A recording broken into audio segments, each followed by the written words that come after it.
Bridge Mohan योग केंद्र आरा भोजपुर की इस दिव्य प्रांगण में संध्याकालीन योग सत्र के इस भव्य आयोजन में आप सबका एक बार अभिनंदन और स्वागत है। यहाँ से पूरे देश और दुनिया को स्वस्थ और बीमार लोगों को हम संदेश देना चाहते हैं कि आप योग के शरण में आइए और अपने शरीर और मन को स्वस्थ बनाइए। अभी बहनों के द्वारा कपालभाति का अभ्यास चल रहा है और कपालभाति करते करते महर्षि पतंजलि के द्वारा जो योग दर्शन में जो सूत्र लिखे गए हैं, एक सूत्र के बारे में मैं वर्णन करूंगा और आप अपने सांसों पर ध्यान रखेंगे और कपालभाति करते समय मन में शुभ शुभ विचारों को लाते रहेंगे।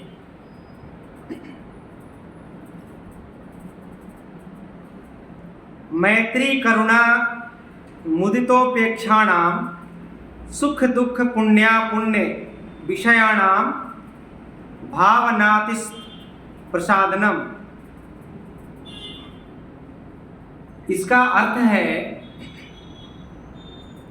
इस सूत्र का अर्थ है सुखी व्यक्तियों के प्रति, दुखी व्यक्तियों के प्रति, पुण्यात्मा व्यक्तियों के प्रति और पापी व्यक्तियों के प्रति हमारा व्यवहार कैसा होना चाहिए।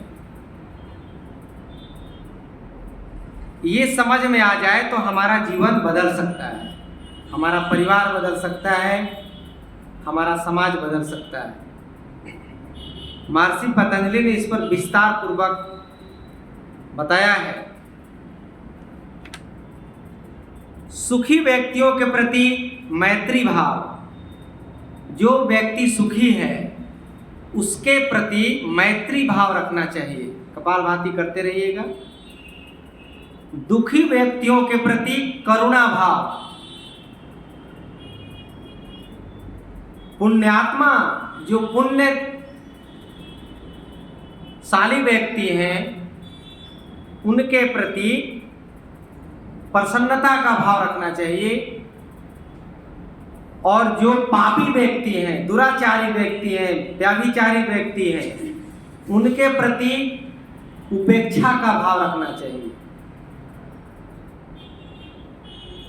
ऐसा करने से, यदि ऐसा इस सूत्र के अनुसार यदि आप व्यवहार करते हैं तो आपका जीवन, आपका चित्त, आपका मन शांत रहेगा और निर्मल हो जाएगा, पवित्र हो जाएगा, पावन हो जाएगा।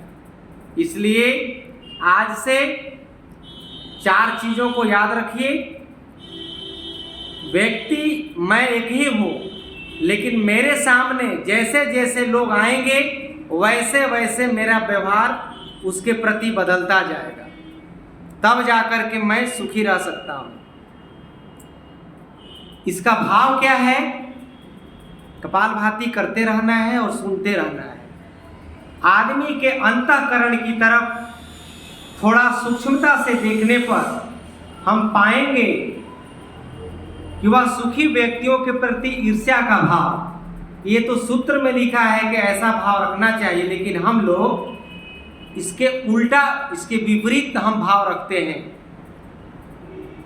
हम क्या करते हैं कि जो व्यक्ति सुखी है उसके प्रति ईर्ष्या का भाव रखने लगते हैं कि वो नौकरी करने लगा, उसका परिवार गाड़ी पे घूम रहा है, उसका 2 तल्ला मकान बन गया, उसके प्रति हम ईर्ष्या का भाव रखने लगते हैं, जबकि उसके प्रति हमारा भाव मैत्री का होना चाहिए था।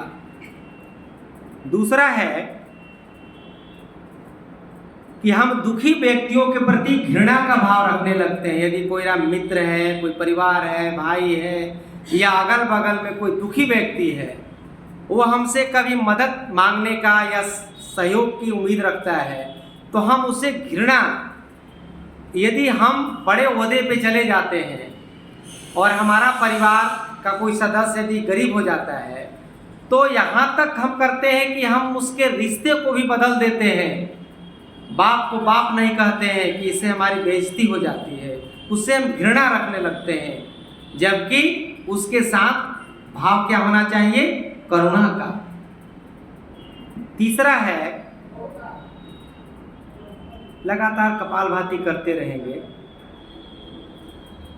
पुण्यात्मा व्यक्तियों के प्रति आलोचना का भाव, अर्थात उसके प्रति अप्रसन्नता का भाव हम रखने लगते हैं। जो अच्छे व्यक्ति हैं उसकी हम शिकायत करने लगते हैं, अरे उसका तो ऐसा चाल चलन है, वो तो यहाँ जाता है, ऐसा करता है, उसका व्यवहार ठीक नहीं है। हम उसके उल्टे सीधे चक्कर में उसके अवगुणों के गुणों के बारे में निंदा करने लगते हैं, जबकि उसके प्रति प्रसन्नता का भाव होना चाहिए था। चौथा है, जो व्यक्ति दुराचारी है, जो व्यक्ति पापी हैं, उसके प्रति निंदात्मक उत्सुकता या लगावात्मक उत्सुकता रखता है। ईर्ष्या आदि के असात्विक भाव उसके मन को सतत तरंगायमान रखते हैं और धीरे धीरे आध्यात्मिकता की दृष्टि से विक्षिप्त कोटि वाला बना देते हैं। फिर उसे आधा घंटा चुप होकर बैठने के लिए कहिए तो वह आधा घंटा भी चुप होकर बैठना उसके लिए असंभव हो जाता है। पतंजलि कह रहे हैं कि जो व्यक्ति इस विक्षिप्तावस्था से निकलना चाहता है तथा वह व्यक्ति को साधना करना चाहता है, अर्थात ध्यान की गहराइयों में उतरकर चेतना आत्मा रूप स्वयं को तथा परम चेतन रूप परमात्मा को जानना चाहता है, उसे सुखी व्यक्तियों के प्रति मैत्री भाव, दुखी व्यक्तियों के प्रति करुणा भाव, पुण्यात्मा व्यक्तियों के प्रति प्रसन्नता का भाव तथा पापी व्यक्तियों के प्रति उपेक्षा का भाव, अर्थात तटस्थ भाव का रूप बीज को अपने अंतःकरण में आरोपित करके उसे सतत विकसित करना चाहिए। ऐसा करने से ही उसका चित्त शांत और निर्मल हो जाएगा। ऐसा भाव रख करके हमें व्यवहार में लाना चाहिए, तब जाकर के हम कभी भी किसी भी विषम परिस्थितियों में हम धोखा नहीं खाएंगे।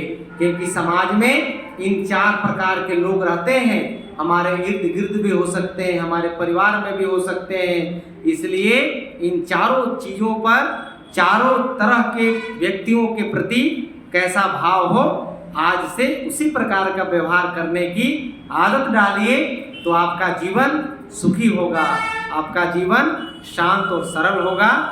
धन्यवाद।